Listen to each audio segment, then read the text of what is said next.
Portugal, renowned for its 300 days of sunshine, gorgeous hot summers, and a very relaxing lifestyle.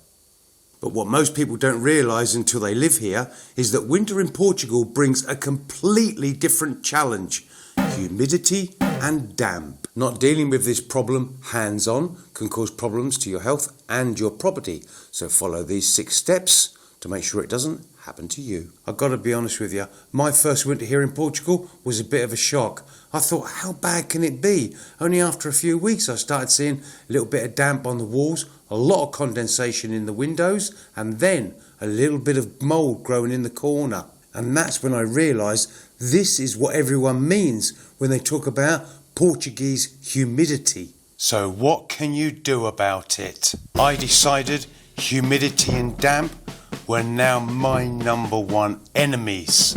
This is now personal. But first I needed to understand my enemy. What are you? Where are you? And how the hell did you get in my house? What are you? Quite simply, damp and moisture is water. Extremely fine droplets of water. Where are you? Everywhere where there's air.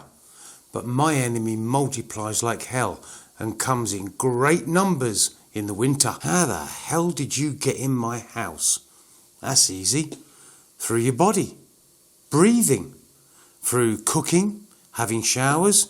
In a nutshell, basically it comes into your house by living in your house. Now I understand my enemy.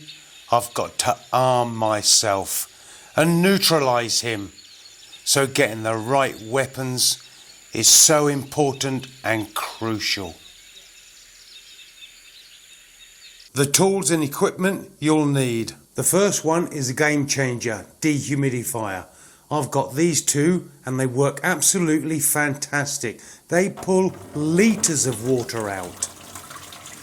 I use my dehumidifiers in 2 major places. One in the bedroom, so at night time when I'm asleep it's running and it pulls a good amount of moisture out. Now also in my YouTube studios here in the garage, this is where I really benefit from it because it pulls a lot of moisture out and keeps my equipment nice and dry. This one is optional, humidity monitor. I find them quite entertaining, but they're really good for obviously measuring the humidity outside.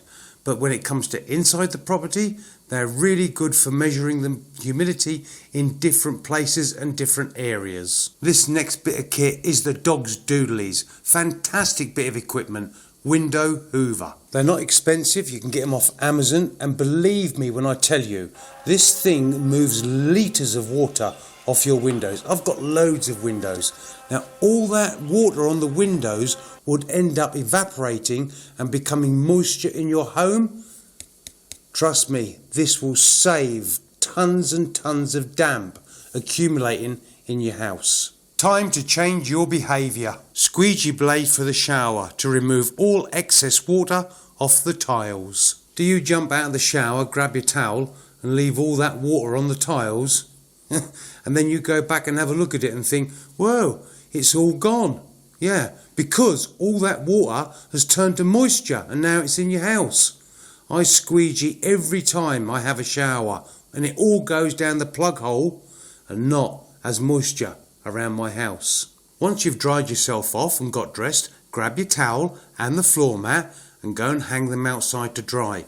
Don't leave them in the bathroom because all they're going to do is dry and add moisture into your house. And now for the bleeding obvious. I've got a degree in that.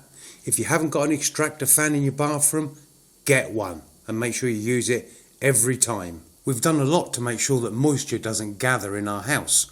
But one of the things that we can really do to shift any moisture that is there, open up windows and doors. And I tend to do this in the afternoon when the air's a bit warmer. And that allows nice fresh air to come in and get rid of the old stale air. Another place that produces moisture, and a lot of it, is the kitchen while you're cooking. So obviously putting the extractor fan on is going to draw out all that moisture rather than it entering the house. Curing and preventing black mould. If you've got black mould, this is my advice on how to deal with it. First of all, get a bowl, bleach water, pretty strong bleach as well, and give it a scrub. You won't get rid of it, but what you'll do is kill the spores. Now once that's dry, I then paint it with an oil-based paint. And what I find is that the oil-based paint produces a nice barrier and stops it from coming back. Then I go over with an ordinary emulsion. But I don't use a matte emulsion, I use a silk emulsion, because I find that the matte paint absorbs the moisture, whereas the silk keeps it on the surface. The reason I've got problems around this door area with black mould is because I never open this front door. I open all the other doors and I don't have a problem, but the front door I don't open, so I've got to change my behaviour and open it more regularly. I guess this is a pretty obvious tip really, but don't dry any washing inside. Make sure that all washing is dried outside, whether you're just drying something off or you've done a load of washing and you need to get it dry. I've got an outside line under cover, and that's where I dry things when it's tipping down with rain. Now here's another thing, keep an eye on your roof and your guttering. The last thing you want is leaks coming into the property that way. Now here's a really bonkers thing. This bit of guttering was turned inwards towards the garden, so that meant that the water was going into the garden, then up the wall, causing a problem inside. Plaster coming off because it was damp.